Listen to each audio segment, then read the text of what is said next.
Imbes na magbigay ng mga sagot, nag-iwan ng mas maraming tanong ang kontrobersyal na alkalde ng Bamban.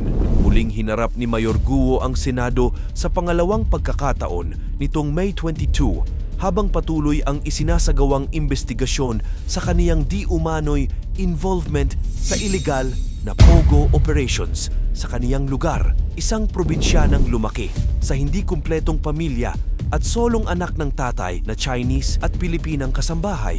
Ito umano ang kaniyang buhay. Subalit sa halip na mabigyang linaw ang mga paratang, lumalabas na ang kaniyang kwento ay puno ng discrepancies. Ano ang katotohanan sa kaniyang pagkakakilanlan? Dapat na ba siyang suspendihin sa pwesto at i-deport sa bansa? Narito at ating alamin ang 5 hindi nagtutugmang mga testimonya ni Mayor Guo sa kaniyang mga sagot sa nakaraang hearing.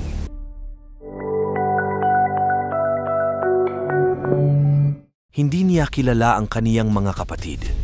Nilinaw ni Guo sa kaniyang nakaraang testimonya na hindi niya kilala ang sarili niyang mga kapatid. Sila ay sina Sheila at Seymen Guo. Subalit lumalabas sa travel records ng Bureau of Immigration na 3 beses na silang lumabas ng magkakasama. Ang dalawa niyang kapatid ay nakalista rin bilang co-incorporators sa maraming mga kumpanya tulad ng QJJ Meat Shops Incorporated, Thrillin Q Farm Incorporated, QJJ Embroidery Center Incorporated, QJJ Slaughterhouse Incorporated, QC Genetics Incorporated, RK Land Development Incorporated, at ang The CO Pau Bulilits Incorporated. Ibig sabihin, ang simpleng pamumuhay na sinasabi niyang kaniyang kinalakihan ay maaaring isang palabas lamang. Siya at ang kaniyang mga kapatid ay laki sa luho at karangyaan.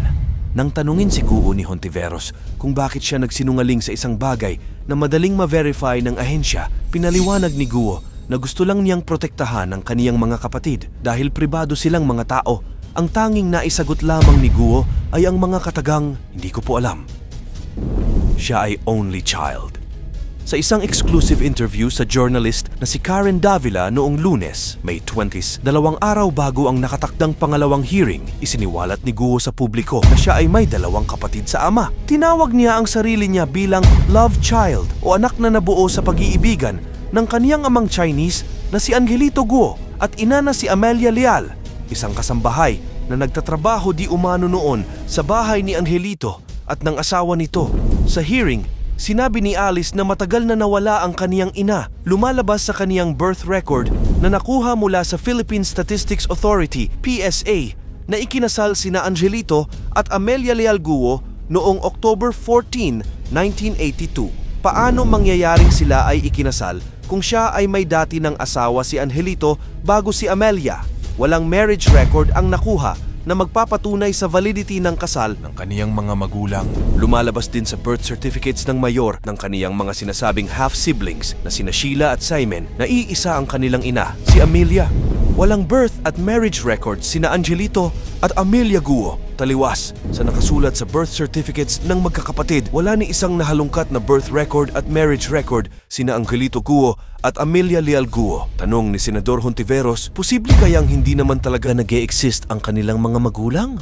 Sinagot ito ni Eliezer Ambatali ng PSA at sinabing maaaring hindi totoong tao sina Angelito at Amelia. Maaaring hindi rin totoo na sila ay ikinasal dahil sa kakulangan ng ebidensya na sila ay nagkaisang dibdib. 3 ang nakikitang dahilan na may naganap na fraud o panluloko sa birth records ni na Alice, Sheila at Seymen Guo ayon kay Ambatli. Una, ang pinakamadalas na kaso ng fraud na kung tawagin ay tampering, kung saan ay binabago ang totoong impormasyon upang pagmukhaing legal at bago ang isang dokumento. Maaaring ang totoong ina ni Alice ay hindi ang kasambahay na si Amelia, kundi ang pinagsisilbihan niyang asawa ni Angelito. Maaari ding si Amelia nga ang ina, ngunit itinago at binura ang marriage records at birth records mula sa mismong opisina ng local civil registry. Hindi malabong mangyari ito dahil sa kapangyarihan at yaman ng mga Guo. Pangalawa, ay ang fraud at the source. Ito di umano ay ang pagbibigay ng maling impormasyon sa local civil registry noong ipinapagawa ang delayed registration of birth ni Alice Guo na tinama rin ni Hontiveros na ginawa noong 2005 at hindi noong 2003. Ibig sabihin, 19 years old na si Alice nang siya ay i-register sa lokal ng Tarlac. At pangatlo, ang identity fraud. Ito ang pagnanakaw ng pagkakakilanlan ng isang taong patay na o paggawa ng bagong identity gamit ang identity ng iba. Maaaring ang pangalang Amelia Leal ay patay na at ginamit lamang upang maipalabas na may dugong Pilipino si Alice Guo. Maaari ding buhay pa rin si Amelia Leal at nagtrabaho talaga noon sa mga Guo bilang kasambahay. Ngunit ibinenta niya ang kaniyang identity sa mag-asawang Chinese upang bigyan ng Filipino identity ang ina ni Alice Guo. Mula sa mga anggulong ito, hindi maipagkakailang may mga tiwaliing opisyal sa PSA na nararapat ding imbestigahan at mapatawan ng kaukulang parusa sa kanilang paglabaga. Siya ay isang simpleng mamamayan na may 16 na sasakyan at milyon-milyong assets. Inigiit ni Guo na siya ay isang ordinaryo at simpleng mamamayan lamang ng Pilipinas. Pero ayon sa kaniyang Statement of Assets and Liabilities o SALN na siya ay may maluhong pamumuhay, may 16 na mga mamahaling sasakyan at iba't ibang properties sa Tarlac. Ilan sa kaniyang mga asset ay ang QJJ Farm at QJJ Residential House kung saan siya ay lumaki, ang QJJ Embroidery Center, 3 pang mga farm at ang Baofu Compound na ni-raid kamakailan lamang dahil sa pogo operations nito na may kaugnayan sa human trafficking, scams at iba pang iligal na aktibidad. Nang tanungin naman siya ni Karen Davila kung meron siyang luxury McLaren car, pinabulaanan muli ito ni Guo. Pero hindi niya tinanggi na mayroon siyang chopper. Kumakalat din ngayon sa social media ang dati niyang larawan kung saan sa isang event ay nakasuot siya ng mga fashion items mula sa sikat na brand ng mga damit na Ralph Lauren at isang Bulgari Serpenti Viper necklace na nagkakahalaga ng 11,900,000 pesos. Ang eksaktong worth ng assets ni Guo ay hindi isinapubliko ng Senado, ngunit malinaw na hindi siya isang simpleng tao. Bilang humahawak ng posisyon sa gobyerno, nakapagtataka na ang kaniyang kabuuang assets ay higit pa sa sweldo ng isang public servant. Saan nanggagaling ang kaniyang mga pera at ari-arian? Hindi niya raw kilala ang Pogo representative na sangkot sa kaniyang negosyo.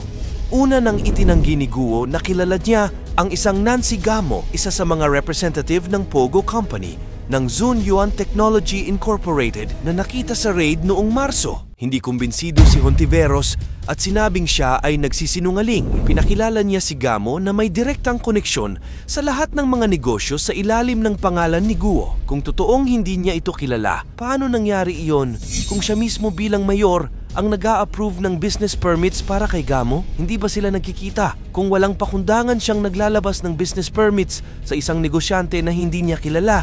Ito ay isang violation sa Graft and Corruption Practices Act ng bansa. Kinalaunan, inamin ni Guo na kilala niya si Gamo. Aniya, si Gamo ang dating naghahanda ng kaniyang mga papeles noon. Kapag hindi pa rin umano nag-reply si Gamo na umattend ng hearing, siya ay bibigyan na ng supina mula sa Senado na magtutulak sa kaniya na puwersahang magpakita sa publiko. Kasalukuyang iniimbestigahan ng mga senador ng Pilipinas ang 2 illegal pogos sa Baofu Compound ni Mayor Alice. Inamin ng alkalde na tinulungan niya ang Hongsheng Gaming na makuha ang approval ng Municipal Council na makapag-operate sa Bamban habang siya ay isa pang private citizen at hindi pa naihahalal. Noong panahon na yun, pagmamay-ari niya ang kalahati ng Baofu ngunit ibinenta ang kabuuan nito bago siya biglang tumakbo bilang mayor. Kung gayon, bakit sa kaniya pa rin nakapangalan ng building? Tumaas din ang tensyon sa hearing ng mapag-alaman na traceable sa raided Pogo firms ng Bamban ang surveillance activities at hacking ng government websites. Ngunit sa huli, iginigiit pa rin ni Mayor Guo na siya ay hindi espiya ng China, na siya ay Pilipino at hinding-hindi niya iiwan ang Tarlac. Ang tanong ngayon ng karamihan, ano pang mga kasinungalingan ang lalabas sa kaniyang bibig sa mga susunod na hearing? Kung mapatunayan ngang siya ay nagsisinungaling, ano ang karampatang sanksyon sa alkalde? Suspension from office? Deportation? Panahon na kaya na maging istrikto ang ating gobyerno, partikular ang mga ahensya na naglalabas ng citizenship documents sa mga dayuhang ipinanganak sa Pilipinas o sa mga dayuhang nagbabalak kumuha ng Filipino citizenship identifications, passports, birth records, at iba pa? I-comment mo ito sa ibaba. Huwag kalimutang i-like at i-share ang ating videos. Salamat at God bless!